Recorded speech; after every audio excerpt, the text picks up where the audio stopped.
jungle. Say who they think gonna beat them Bengals?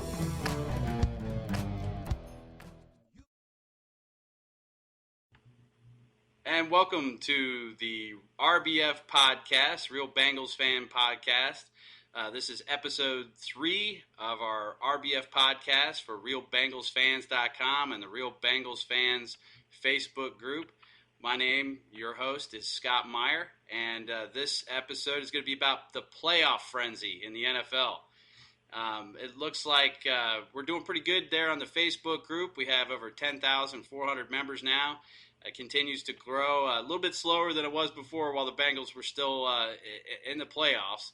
However, we still have quite a few fans out there still posting quite a bit of good content all about the Bengals. You should join us on the Facebook group at RBF at Facebook groups.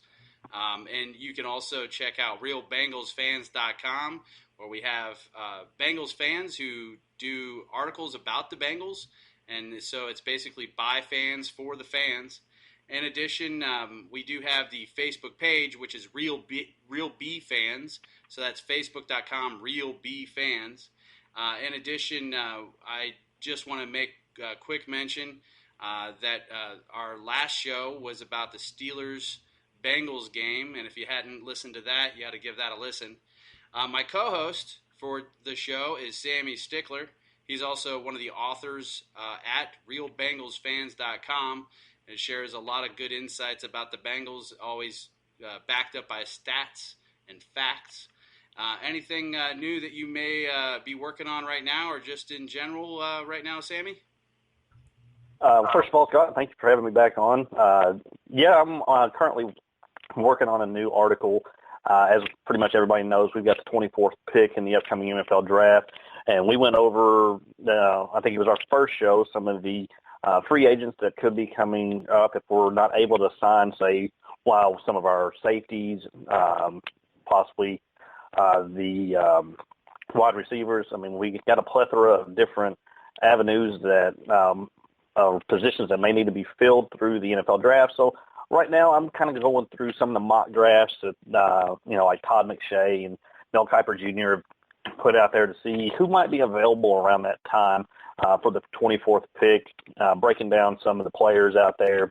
It's currently a work in progress. Hope to have it out soon, but that is currently what I'm working on for the Real Bengals Fans website. Well, it sounds like a fantastic article. I'm looking forward to reading that, man. It looks like this show, though, is going to be dedicated to the NFL playoff frenzy that we had recently and the past few weeks of the playoffs.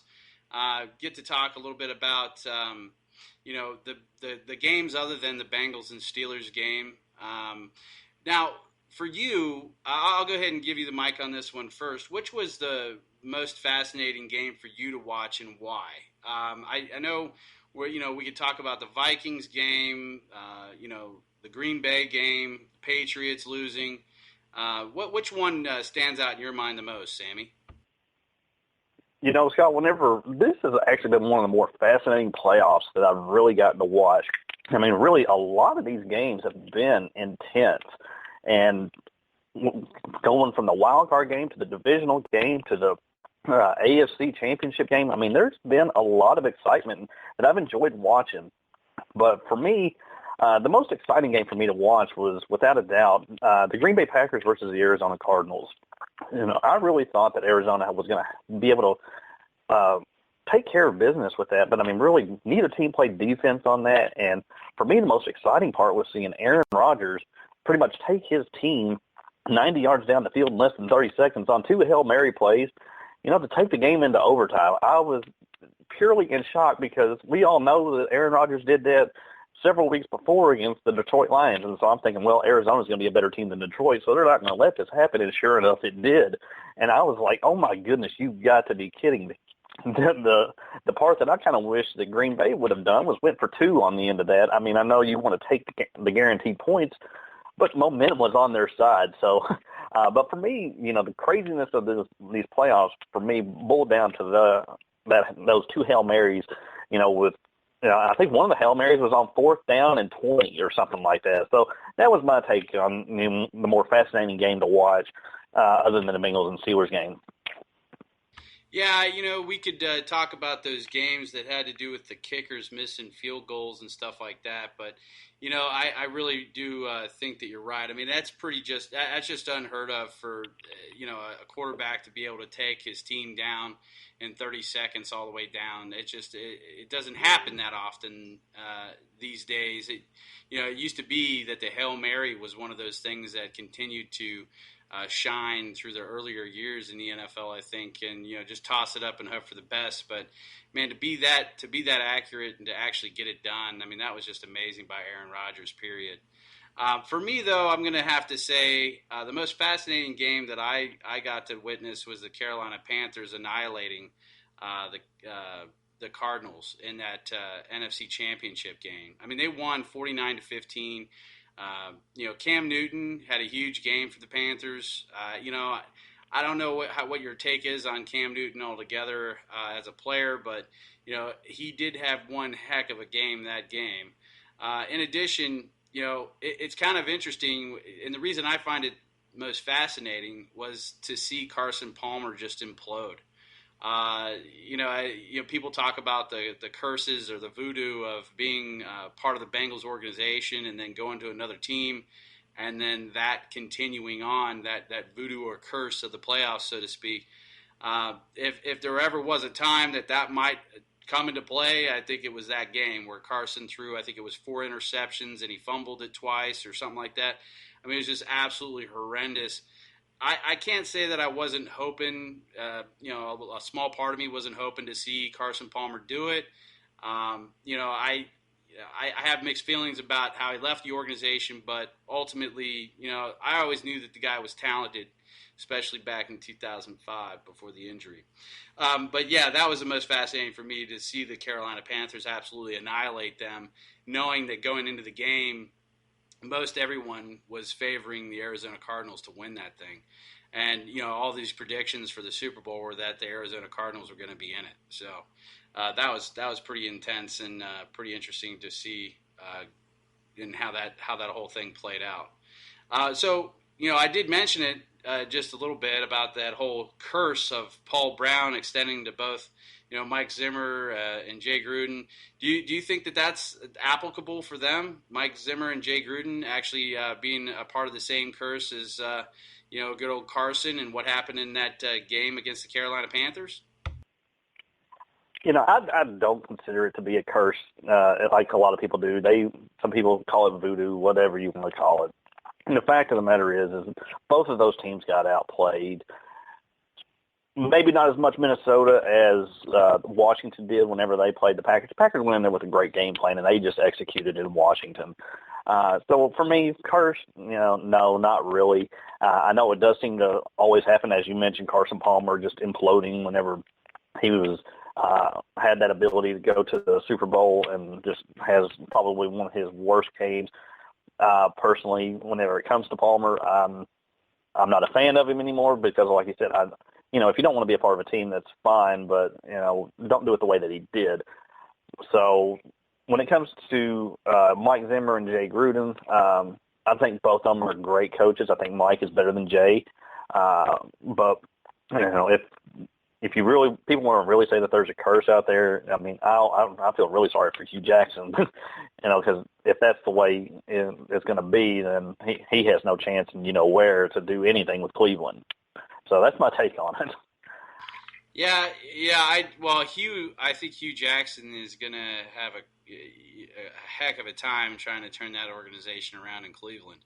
I don't know if that's so much a curse as it is, maybe he's in, he doesn't mind to have that pain of rebuilding for at least 4 years, in my opinion, in order to make that a winning organization. But, maybe he's up to the challenge. Maybe that's what he wanted for his career. So, as much as I've heard this voodoo curse stuff about the Bengals and not being able to make the playoffs and all that kind of thing, I don't believe in that kind of mumbo jumbo, to be quite honest. I don't think that has anything to do with anything.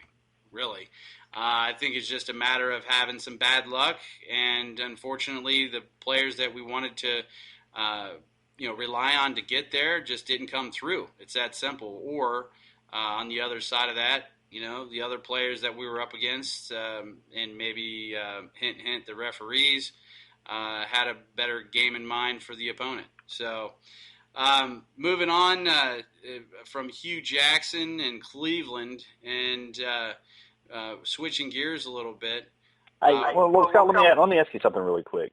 Since we bring up Hugh Jackson, does it bother you at all that Hugh Jackson decided he wanted to go to Cleveland, an in-division rival, to be his head coach?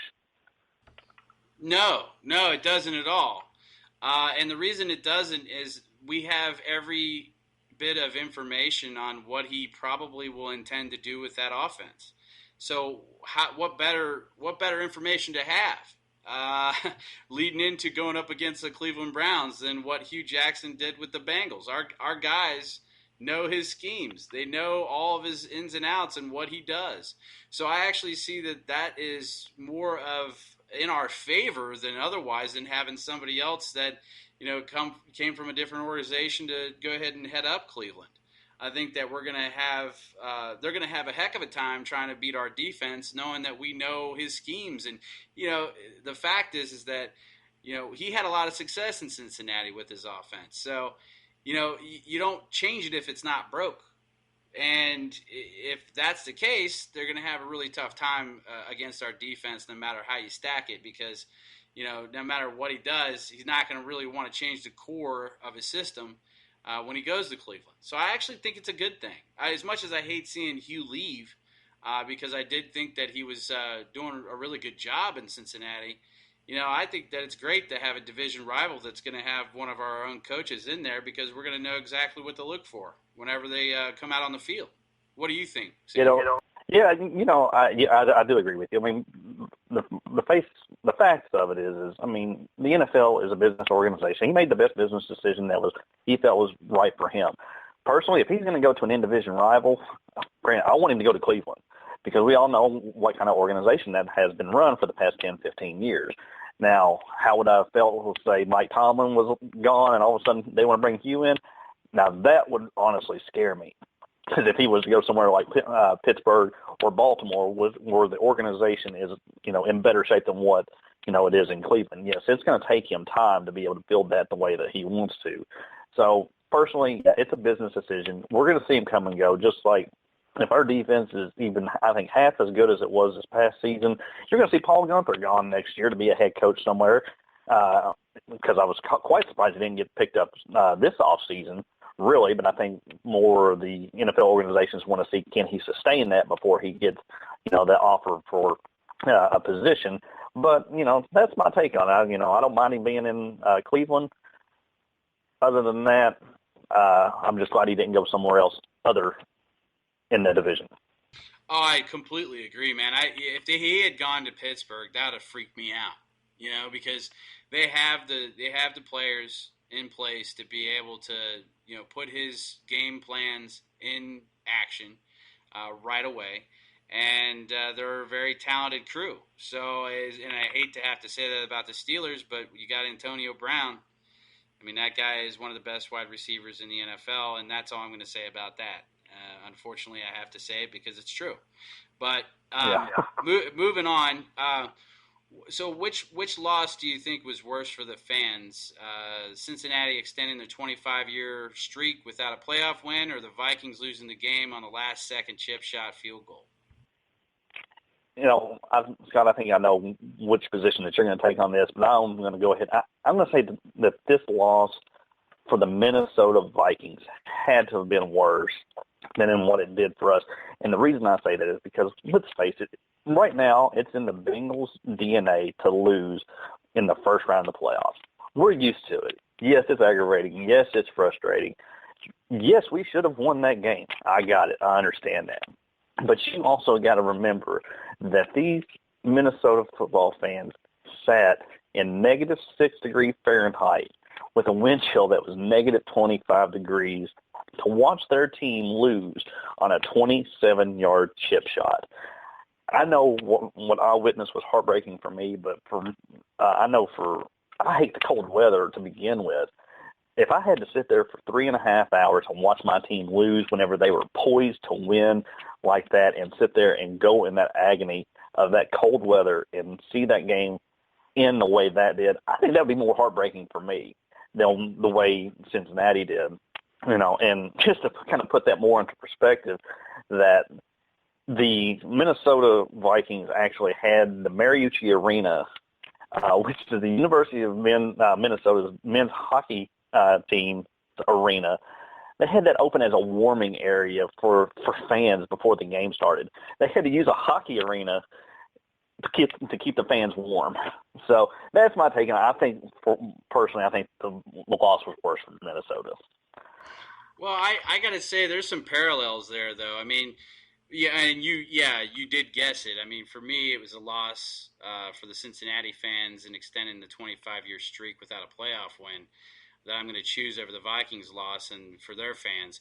And what I mean by parallels is, it was cold when we went to that wild card playoff game, and we were poised to win, just like the Vikings were. And they were coming from behind, but we were ahead. And, the things that happened in that Bengals-Steelers game that shouldn't have happened, I think is just as heartbreaking no matter what the wind chill is. But I do get what you're saying. I understand, and I get your perspective, knowing that they should be able to rely on their kicker to come through and make that 27-yard field goal. But, we should have been able to rely on the refs to get the right calls, so we would have won that game too. Moving on to something else, changing gears a bit. Other than the Bengals loss, has there been any of these games that have been disappointing to you? Really, the only game that's been disappointing to me was in the wild card round, and that was Kansas City versus Houston. Now, granted, all I got to see was the post review or whatever on ESPN, the highlight, because I was busy tailgating before the Steelers versus Bengals game. But Houston came into Cincinnati and beat us on that Monday night, and then they went on their run that they needed in order to make the playoffs.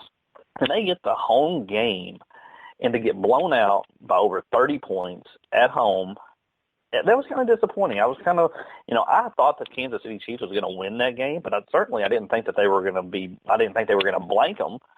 I thought Houston had a good enough defense to where they could have, of course, with J.J. Watt, to create some disruption to not allow 30 points. But, for me, but really out of that, that's really the only disappointing game that I've seen. Yeah, I agree. I don't know. I didn't really find any of the other games that disappointing. I mean, shocked maybe by the Cardinals loss, but other than that, I don't know about disappointing. I was pretty much, I tell you what would have been disappointing is to see the Patriots move on. That would have been disappointing, but it didn't happen, so we can throw that out the window, thank God. Now, just to get to the meat and potatoes, let's talk a little bit about the Super Bowl preview. So I'd like to ask you, first of all, do you think that this matchup is the correct one for the Super Bowl, Carolina Panthers versus the Denver Broncos, or what?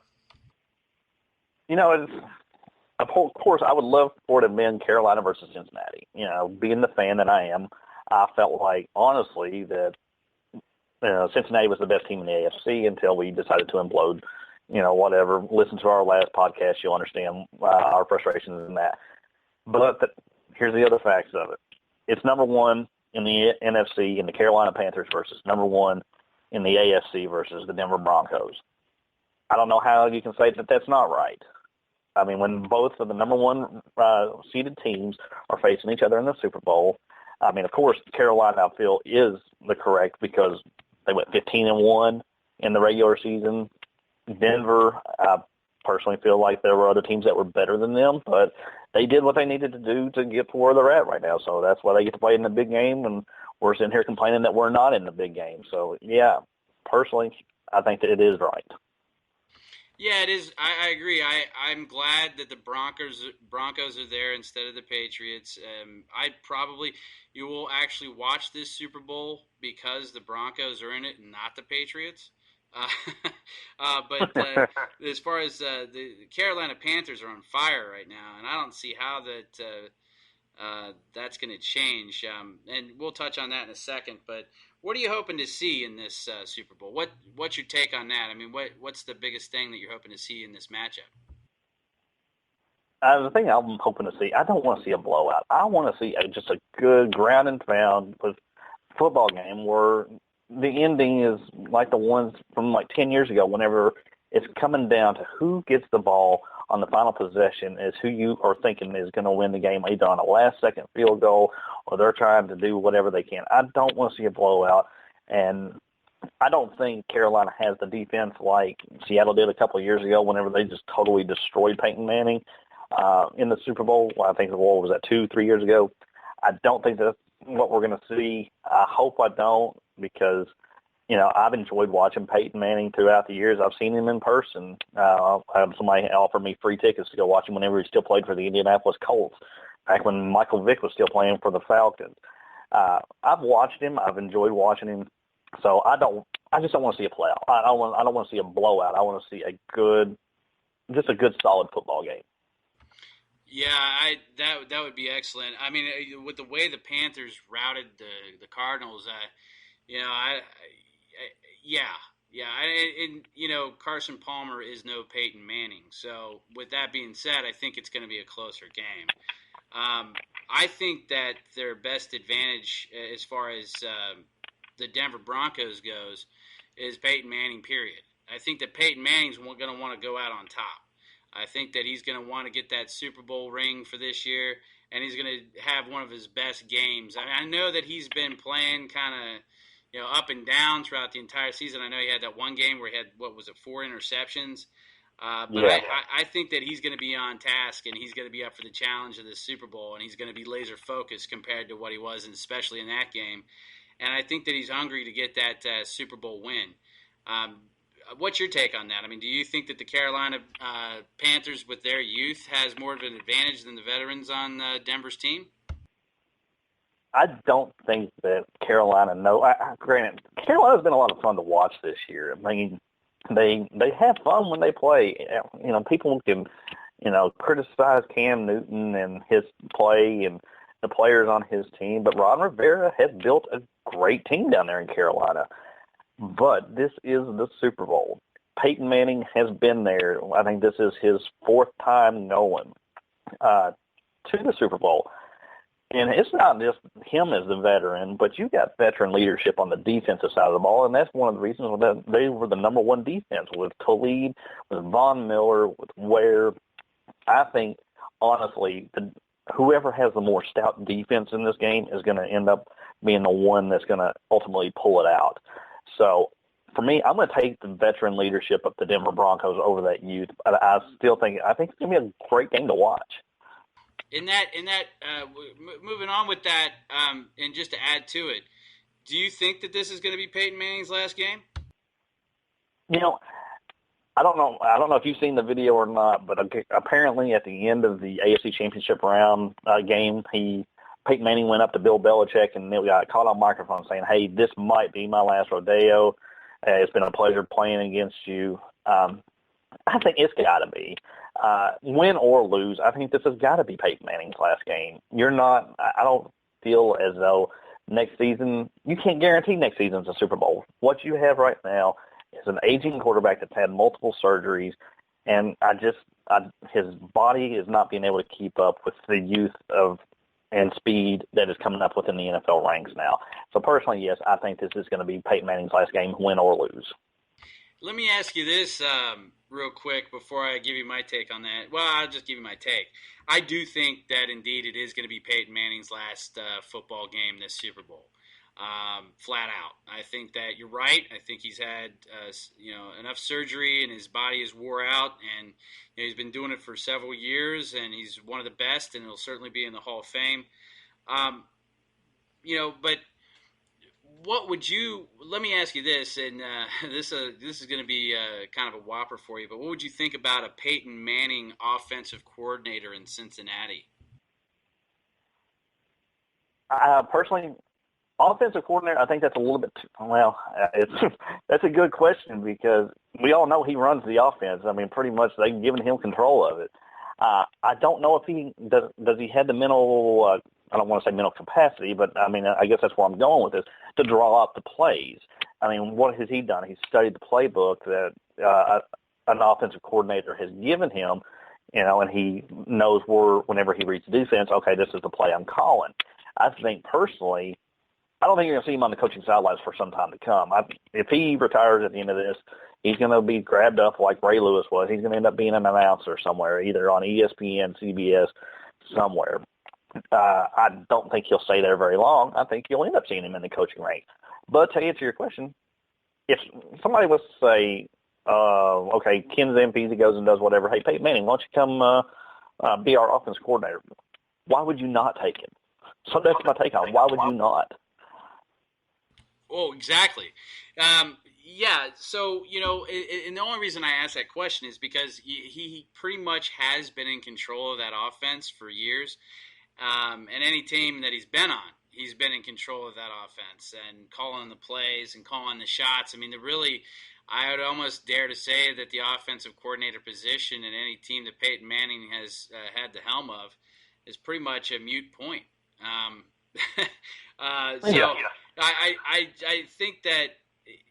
think that he will go the announcer route, and why not? He's going to have a bunch of money thrown at him.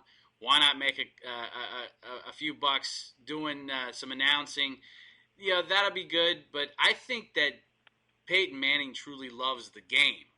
Besides anything else, I think he truly loves the game and has passion for the game. And I think that the draw of becoming some sort of coordinator for one of the teams is going to be too much for him to pass up. Because I think that I think that's the reason he's still, in the game itself. I mean, look how many years he's been in the league. I mean, he loves the game. Otherwise, he wouldn't be doing it, man. He's so beat up, So I'm thinking that he does end up going on the coaching path down the road. But yeah, you're right. I think he'll like the allure of maybe a couple years away from the adrenaline of the game, so to speak, out on the field and lap up some of that free cash. But I think that eventually he'll go through some withdrawal and decide to become part of some sort of offensive coordinator position in some way or another. Whether that's a QB coordinator or assistant, who knows? But I don't see how he wouldn't be able to take on an offensive coordinator position given his experience in calling the plays on two different teams and bringing success to both of them. So what's your prediction for the Super Bowl 50 to wrap up everything? Who do you think is going to win this thing? Are you saying you think it's going to be Peyton taking this home? Yeah, I've got to say to Peyton Manning taking it home. I want him to go out on top, just like John Elway did. Just like all these great quarterbacks before. Ray Lewis went out on top. Peyton Manning deserves to go out on top. He is a future first ballot Hall of Famer. He's been awesome to watch, just the methodical ways he was able to read a defense and know exactly what to do. Personally, I hope that his age doesn't affect him against the Carolina Panthers and he's able to do just enough. I'm going to call this a close game. I'm going to say 24-21 in favor of the Denver Broncos. Gotcha. Yeah, I feel the same way. I think I'm going to predict that the Broncos win simply because I'd like to see Peyton win. I think that has more to do with it than anything. Coming off such a hot game against the Cardinals, it's going to be a tough order to fill against the Panthers. But I do think that Peyton's going to have that laser focus that he had when he was with the Colts during this game. I'm gonna predict that the game ends 27-24 with the Broncos coming out on top. Field goal. Yeah, and that's simply because the Broncos defense is good, but it's going to be tough to keep them under wraps. The Panthers' offense is on fire, so it's going to be a really fun game to watch, I think, overall. I have to mention, because I am a true Bengals fan, that I wish that the Bengals were there, but with them not being there, I do want to see the Broncos beat the Panthers. And the main reason, simply because they took the Pittsburgh Steelers out of the playoffs for us. Does it really bother you, though, on which one of these two teams might win? Because honestly, I want Peyton Manning to go out on top, but either team is fine with me to win because it's not the Patriots and it's not the Steelers. No, it doesn't. It wouldn't bother me either way. But I do like Peyton Manning, and he has been an amazing quarterback throughout his entire career. And besides that, the fact that they took out the Steelers just makes me want to see the Broncos win. I mean, it might be elementary and it might be silly of me to say that, but this is how I feel about it. That sounds good. Well, I appreciate you coming on the show for this third podcast, the RBF podcast, Real Bengals Fan Podcast. Sammy, did you have any parting words or any thoughts that you'd like to share? Yeah, just thank you guys for listening. For those that are starting to listen to our podcast, whenever you do, please share it. We're just trying to have fun with this. If you have any kind of topics that you want us to discuss about, just let us know. I mean, we're open to suggestions. I mean, I pretty much, me and Scott, we talk about the notes, possible talking points. If there's something you want us to bring up, just to hear about, we'll do it. This is not just for us, but it's for you guys. Other than that, I'll try to have my new article out, based off the draft picks that may be available, hopefully with here in the next couple of days. But, other than that, thank you, Scott, for having me back on. As always, hoo-day to you. Yeah, thanks, Sammy. And to add to that, if you did have, if any of our listeners do have a suggestion, we certainly would like to receive those suggestions on topics for future shows. But in addition to that, go ahead and give us your position on whatever it is you want us to talk about. Let's hear what your thoughts are. We'll air that on here on the show as well, so that you can have your viewpoints heard as well, not just ours. So I think that dynamic would be really neat to have and to share on the podcast for our 10,000 Real Bengals fans at the Facebook group. Definitely. Sammy, as always, I appreciate you being on the show. Looking forward to your next article coming out on the website at realbengalsfans.com. Anybody that hasn't already joined the Facebook group who is a Bengals fan, just simply go to facebook.com and look up RBF and groups, and you'll see Real Bengals Fans, 10,400 members. Go ahead and join up and join in the fun. There's a lot of good stuff that's always being posted about the Bengals. Just because it's the off season doesn't mean that the group is going to stop. So for Sammy Stickler, I'm Scott Meyer, hosts of the RBF podcast. We appreciate you listening, and we do hope you have a wonderful day, and hoo-day as always. Hoo-day.